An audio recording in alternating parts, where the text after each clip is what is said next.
The American President Donald Trump has held a face-to-face meeting for the very first time with the new Syrian President Ahmed Al-Sharaa in Saudi Arabia today. Now, this, of course, is the first meeting of the leaders of the United States and Syria in over 25 years. And it comes in the backdrop of the big announcements of the United States, which is now looking to normalize relations with Syria. Now, what is interesting is this. Trump has praised the Syrian President Ahmed Al-Sharaa, a one-time leader of the ISIS, who spent years imprisoned after being captured in Iraq. Now, the American president has said that Syria's interim president has the potential to unite Syria, calling Ahmed Al-Sharaa a tough and a strong leader after meeting him. Now, in his meeting with the Syrian president, Trump has asked for Damascus to normalize ties with Israel after he offered a major boost to the war-ravaged nation by announcing the lifting of sanctions. Now, the American president said that Washington is exploring normalizing relations with Syria's new government. I am also ordering the cessation of sanctions against Syria to give them a fresh start. It gives them a chance for greatness. The sanctions were really crippling, very powerful. And I spoke to Mohammed, and I spoke to our friend from Turkey, who we just spoke to also by phone now, but felt very strongly that this would give them a chance. It's not going to be easy anyway, so it gives them a good, strong chance. And it was my honor to do so. Now, Trump has also asked Sharaa to deport the Palestinian militants and to take control of the camps for the captured Islamic State group fighters. Now, the American Secretary of State Marco Rubio is scheduled to meet with his Syrian counterpart, the Foreign Minister Asad al-Shaibani, in Turkey later this week.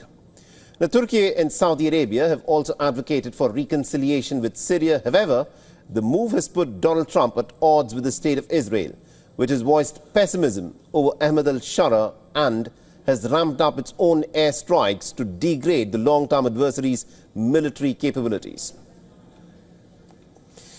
All right, and my colleague Susan Tehrani is still with us from New York to talk to us about this developing story. Susan, this is an interesting change in terms of how the United States of America is looking at, having its relationship with Syria. There is a new government in Syria, and the Americans are talking of lifting the sanctions and also normalizing their relations with Syria. Tell us what's happening on that front.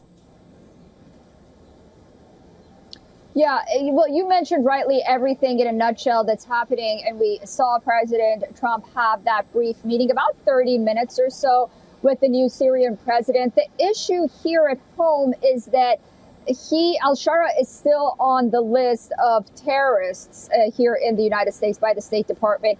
And some Republicans are concerned that perhaps lifting the sanctions so early on doesn't give the new Syrian president motivation to continue with the request that the United States had, and that perhaps it should have gotten some assurances before lifting these sanctions.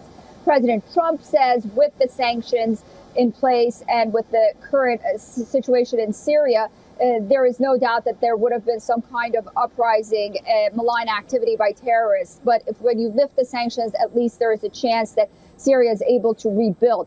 Asking Syria to join the Abraham Accords on the one hand, take responsibility for ISIS detention camps in northern Syria on the other, and help the United States in countering insurgencies and ISIS. But also, I think it's very important. It comes at a time when the United States is trying to find a negotiated settlement to the Iran nuclear deal. Bashar al-Assad, the former leader of Syria, was very close to Iran. Iran had a hand in Syria. Right now, that seems not to be the case. So Iran is also watching very closely to see how the United States and Syria will work together. And if these negotiations don't go through, will Syria become an ally of the United States in the region should something happen? But as you rightly mentioned, Israel is not very happy about this, but it seems President Trump is on a mission to promote himself as a leader that brings peace to the region, as opposed to, that carrot and stick policies that previous administrations have had regard to some countries like Syria. Interesting. Thank you very much, Susan Tehrani, for joining us and getting us all those updates there. Now, celebrations, in fact, broke out across Syria immediately after President Donald Trump said that the United States of America will lift sanctions on Syria. Now, welcoming this decision, the Syrian people said that this will help in Syria's development. Listen in. We are nearly up to date with laptops compared to what's available abroad. Other equipment, like servers and networking hardware, have been restricted to us.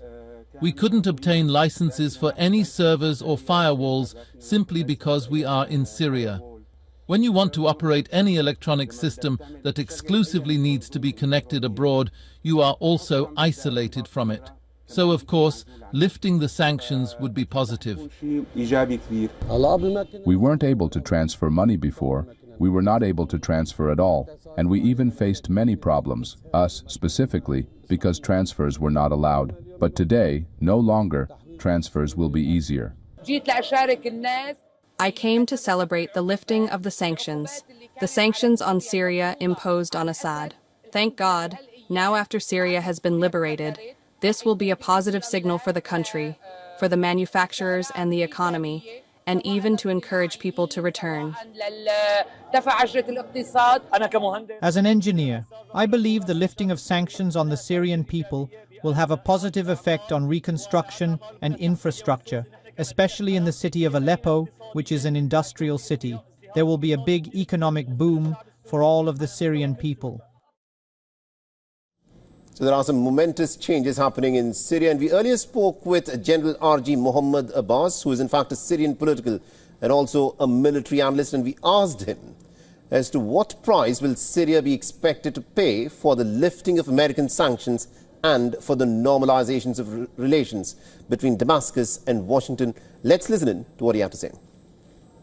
There's no, you will not get your, anything you don't pay, it means that you are the pay. You are the pay. Anything you get it without paying, it means that you have to pay. If you don't pay, so you are the price. So you are the price.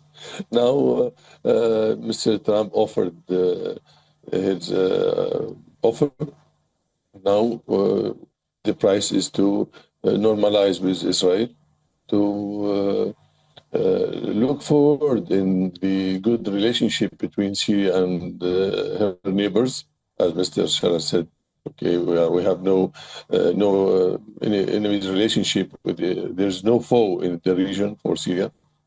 It means that normalizing with Israel and being as the other countries in the way. So it's one of the prices Syria should pay. Shall we say we no need Al-Julan, for instance, heights? Al-Julan heights is Syrian. Syria is going to let Julan heights to Israel. For all the latest news, download the WION app and subscribe to our YouTube channel.